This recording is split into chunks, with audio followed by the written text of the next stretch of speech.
Halo semua, perkenalkan nama saya Iputu Bagus Arya Mahendra Putra, NIM 1821116, kelas A3. Nah, di sini saya selaku Ketua Kelompok 1, mata kuliah Desain Arsitektur 4. Saya akan memulai presentasi dimulai dari bab 1, yaitu pendahuluan. Yang pertama ada latar belakang. Berdasarkan amanat Undang-Undang Nomor 36 Tahun 2009, maka puskesmas harus direncanakan, dibangun, atau dikembangkan dengan memenuhi persyaratan keselamatan dan keamanan. Hasil riset fasilitas kesehatan dari Badan Litbangkes Kementerian Kesehatan RI, sebagian besar puskesmas berada di wilayah pedesaan dan puskesmas non-perawatan. Puskesmas merupakan puskesmas Podnet, yaitu pelayanan obstetri dan neonatal emergency dasar.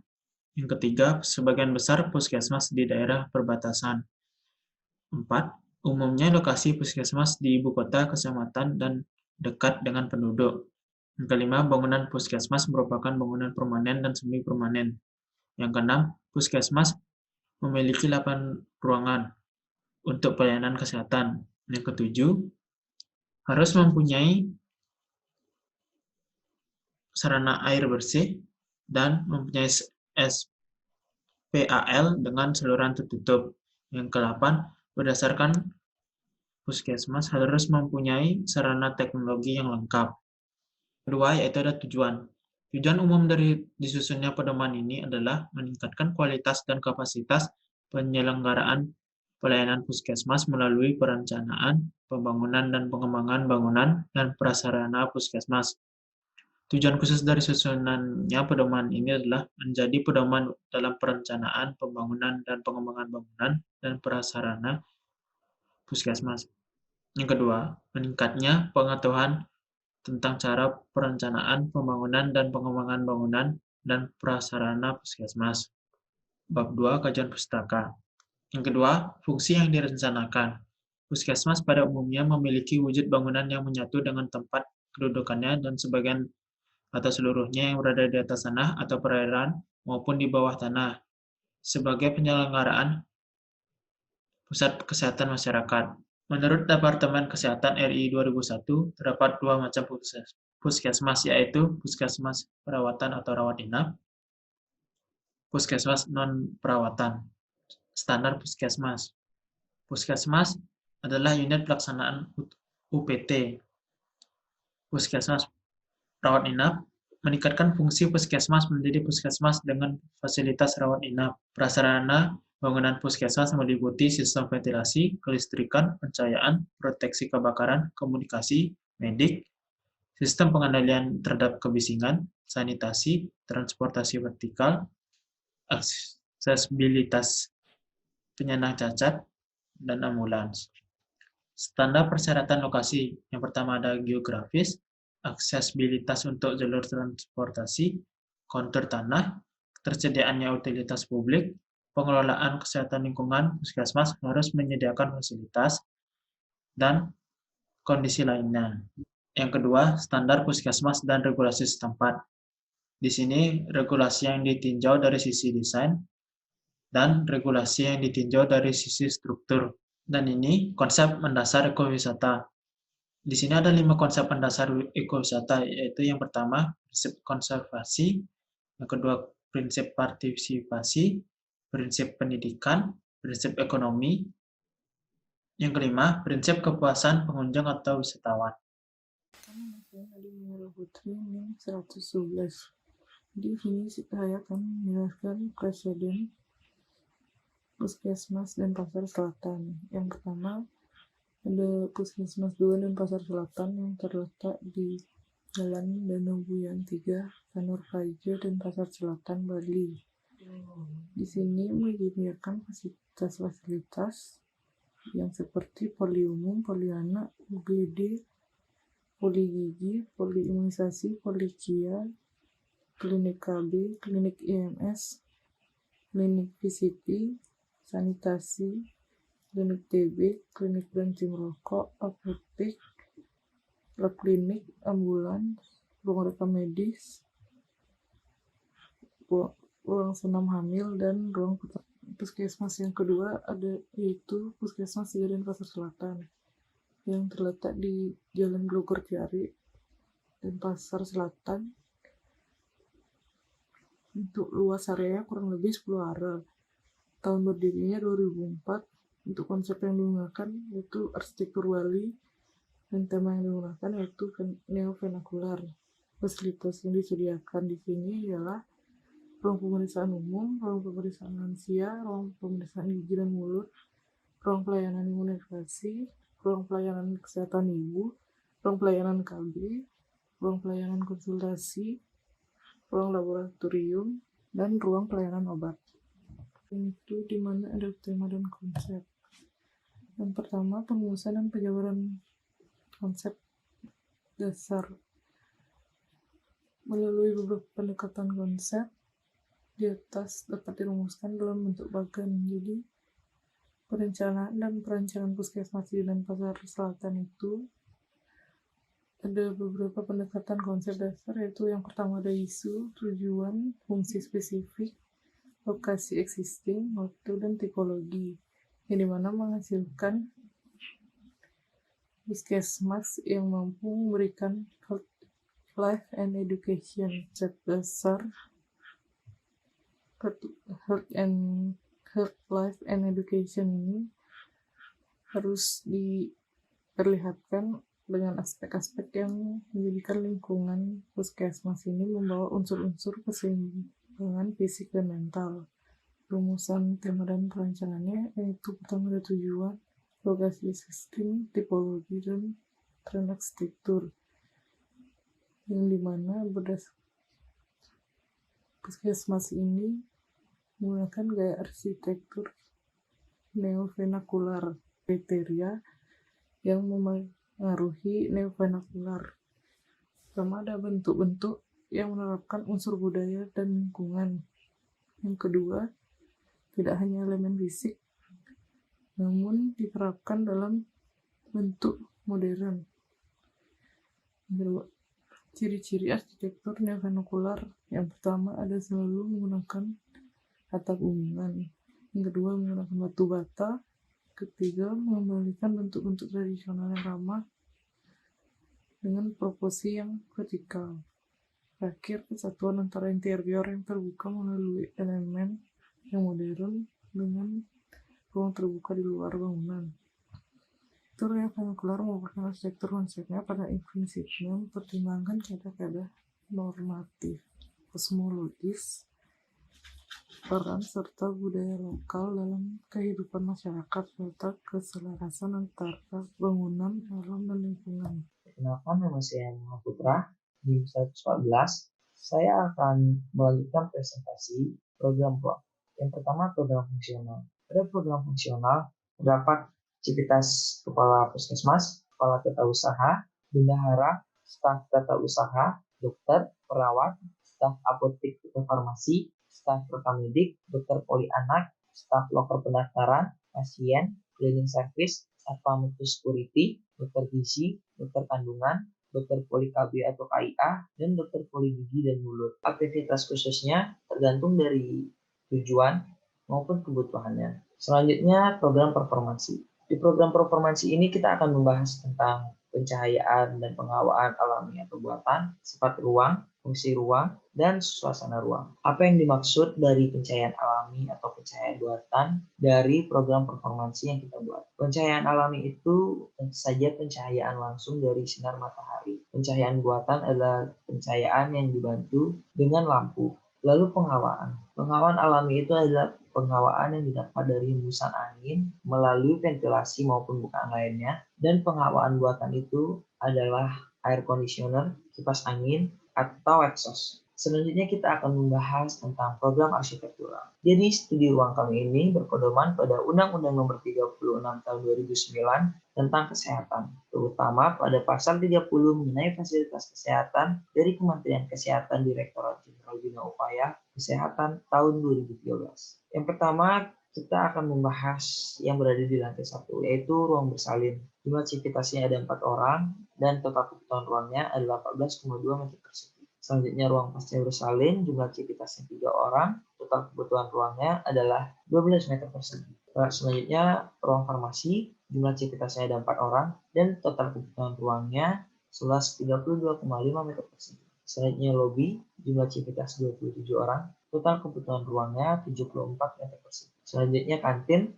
jumlah civitasnya 14 orang, dan total kebutuhan ruangnya 43,5 meter persegi. Selanjutnya ruang pengobatan umum, jumlah civitasnya 7 orang, dan total kebutuhan ruangnya 18,4 meter persegi. Selanjutnya pos perawat, jumlah civitasnya 2 orang, total kebutuhan ruangnya 14 meter persegi. Selanjutnya UGD, jumlah civitasnya 14 orang, total kebutuhan ruangnya 45 meter persegi. Selanjutnya ruang pelayanan KIA atau KB, jumlah civitasnya ada 12 orang, total kebutuhan ruangnya seluas 35,1 meter persegi. Selanjutnya toilet pengelola, jumlah civitasnya 5 orang, dan total kebutuhan ruangnya adalah 23,4 meter persegi. Selanjutnya toilet pengunjung, jumlah civitasnya 9 orang, dan total kebutuhan ruangnya seluas 49,68 meter persegi. Selanjutnya ruang sterilisasi, jumlah pelaku 2 orang, total kebutuhan ruangnya seluas 12,5 meter persegi. Selanjutnya ruang rawat inap, jumlah civitasnya ada 6 orang, dan total kebutuhan ruangnya seluas 21,4 meter persegi. Lalu ada Pak Nusana, jumlah civitas 3 orang, dan total kebutuhan ruangnya adalah 8 meter persegi. Selanjutnya ruang rekam medik, jumlah civitasnya 2 orang, dan total kebutuhan ruangnya seluas 12,6 meter persegi. Selanjutnya ruang tata kepala usaha, jumlah civitas 3 orang, dan total kebutuhan ruangnya adalah 9,3 meter persegi.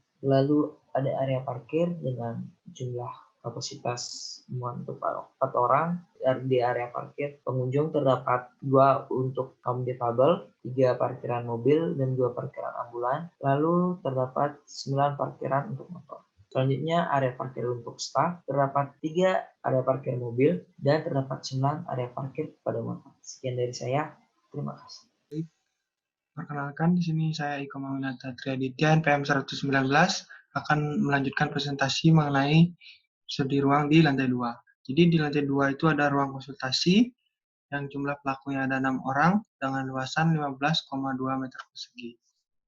Selanjutnya ada ruang tunggu, dengan jumlah pelaku di dalamnya ada 18 orang, dengan luasan 39,5 meter persegi.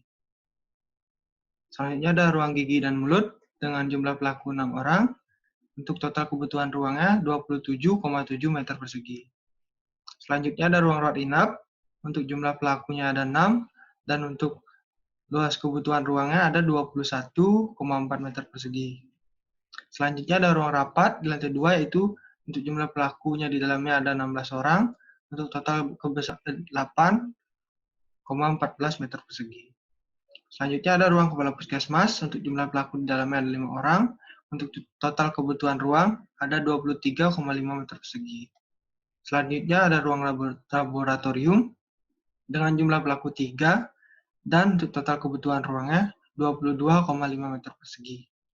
Selanjutnya di lantai 2 itu ada gudang umum, untuk jumlah pelakunya 2 orang, untuk total kebutuhan ruang 12 meter persegi.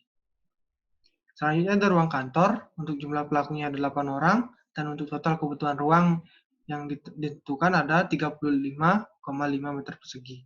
Selanjutnya ada bab 5 program tapak, yaitu pemilihan tapak dan pembuatan tapak, yang 5.2 ada tapak terpilih dan 5.3 analisa tapak.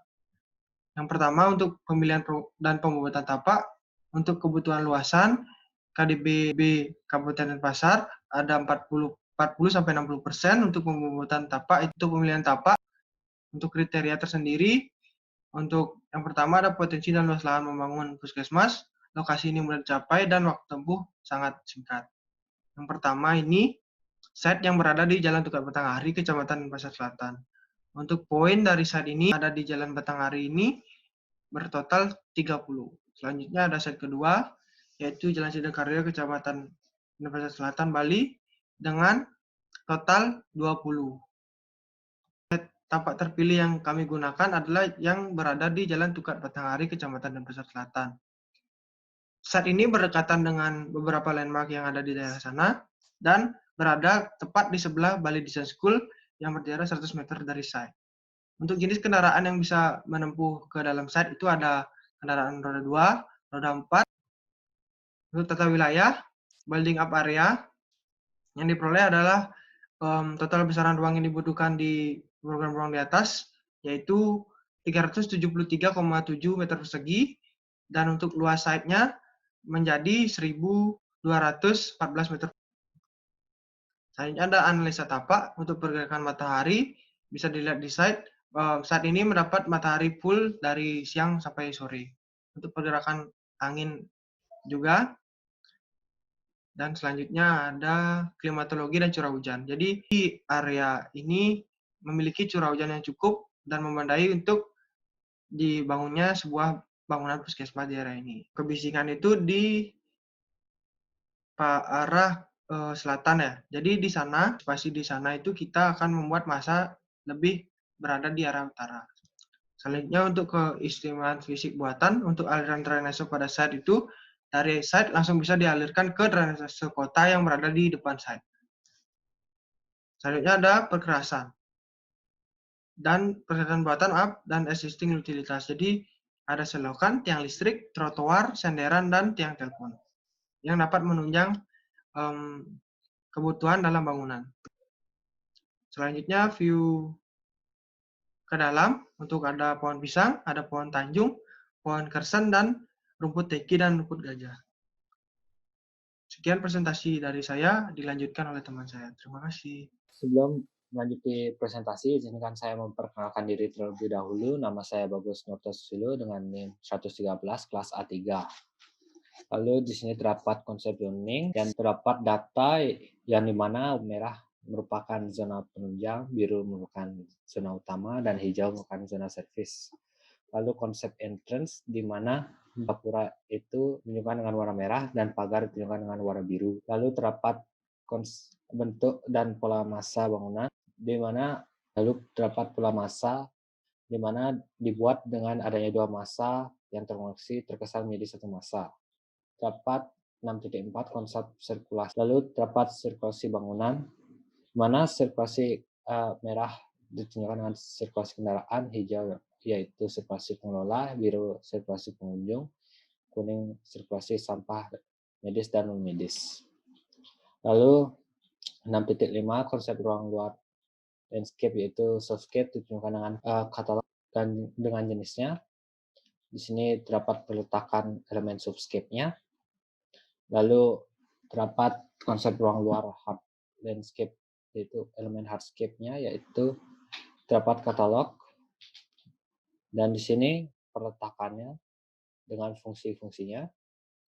Lalu terdapat konsep tampilan fasad, lalu terdapat material menggunakan atap enteng tanah liat, lalu material ini menggunakan material bata merah, lalu finishingnya menggunakan cat warna putih. Lalu di sini konsep ruang dalamnya ditunjukkan dengan pertama langit-langit dengan persyaratan disimpan dengan material yang mendekati adalah plafon PVC, plafon asbes, dan plafon GRC. Lalu dinding terdapat hebel, lalu dinding kamar mandi menggunakan partisi kubikel fenolik dengan material PVC, lalu lantai menggunakan lantai keramik, lantai HT dan lantai batu alam, lalu pada ram menggunakan agregat anti-slip yaitu material pasir silika dan lantai karet. Lalu ada konstruktur yaitu substruktur berdasarkan hasil analisa tanah yang bekas persawahan ini, kedalaman dari tanah keras dapat diketahui dalam 3 meter. Lalu terdapat hasil analisa dengan kedalaman tanah yang mencapai 3 meter, maka fondasi yang akan digunakan yaitu fondasi telapak untuk lantai 2 dan